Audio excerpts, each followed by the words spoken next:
A balança comercial teve saldo positivo de 6 bilhões de dólares em outubro. Isso significa que nós vendemos mais produtos para outros países do que compramos deles. Foi o melhor mês de outubro dos últimos 30 anos. As vendas para a China, nosso maior parceiro comercial, saltaram mais de 60% na comparação anual.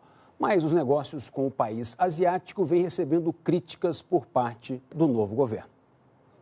Frases soltas ainda no calor da campanha. Assim, especialistas avaliam as críticas da equipe do presidente eleito Jair Bolsonaro ao Mercosul e à atuação da China no Brasil. Acho que quando a transição começar e forem recebidas todas as informações, certas declarações vão ter que ser matizadas, porque elas podem ser contrárias ao interesse nacional, ao interesse brasileiro. Há um ditado chinês que diz: trate bem o seu principal cliente, né? Então talvez a gente devesse tratar bem esse principal cliente. Além do que, a China é um grande emissor de investimento produtivo para o Brasil. O Brasil precisa investir em infraestrutura física, estradas, ferrovias, portos. O governo chinês também já deixou claro que o Brasil tem muito a perder. Em nota, o presidente da Câmara de Comércio Brasil-China, Charles Tang, destacou que na pior crise econômica pela qual o Brasil passou, a China teve a coragem de correr o grande risco de investir quantias tão elevadas no nosso país e por ter uma visão estratégica de longo prazo, sempre acreditando no Brasil. Disse ainda que tem certeza que após uma viagem do presidente eleito à China, ele verá com os próprios olhos que a Guerra Fria já terminou há muitos anos e a China é um dos países mais capitalistas do mundo. Foi essa economia de mercado que criou a prosperidade chinesa. O país asiático é hoje o principal parceiro comercial do Brasil. Nossas vendas para lá somaram mais de 47 bilhões de dólares até setembro, uma alta de 24% em relação ao mesmo período do ano passado. Já os países do Mercosul são grandes compradores dos nossos produtos industrializados.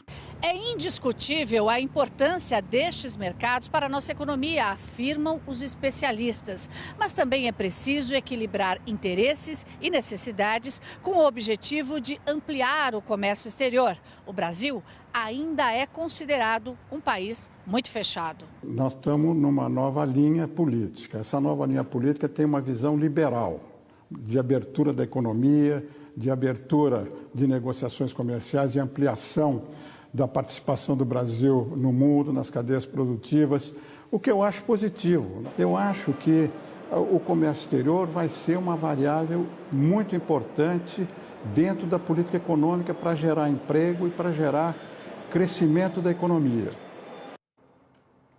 O João Borges já está aqui para falar sobre as consequências da política externa no novo governo na economia. João, boa noite, um grande prazer tê-lo aqui. A reportagem mostrou que a China é fundamental para a economia brasileira. Os chineses, queria até destacar isso, João, estão muito atentos a isso. E o governo brasileiro?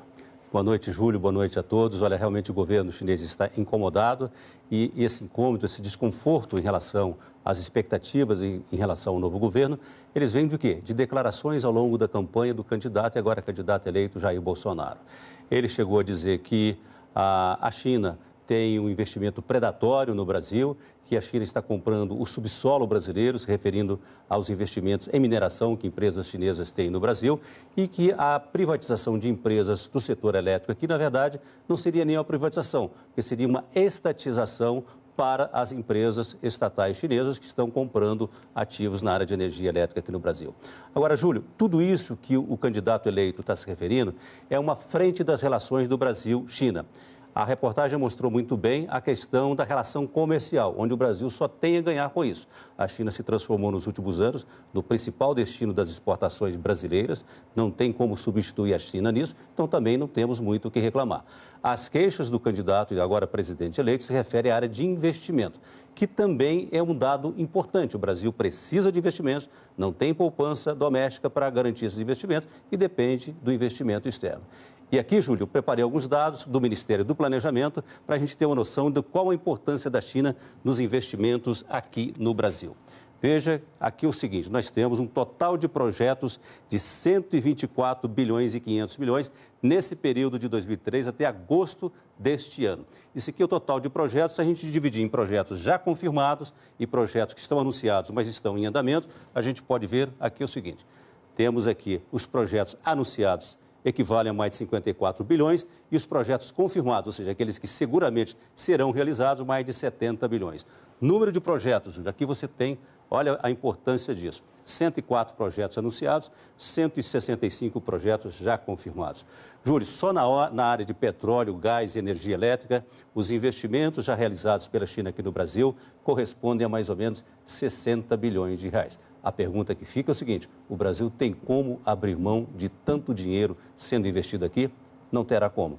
Realmente, como disse o embaixador Rubens Barbosa, esse discurso terá que passar por algumas nuances e será, talvez, menos hostil como tem sido durante a campanha eleitoral. Afinal de contas, João, nessa crise não dá para deixar um parceiro desse tamanho insatisfeito. Certamente essa relação vai passar por um ajuste. João, muito obrigado pela sua análise.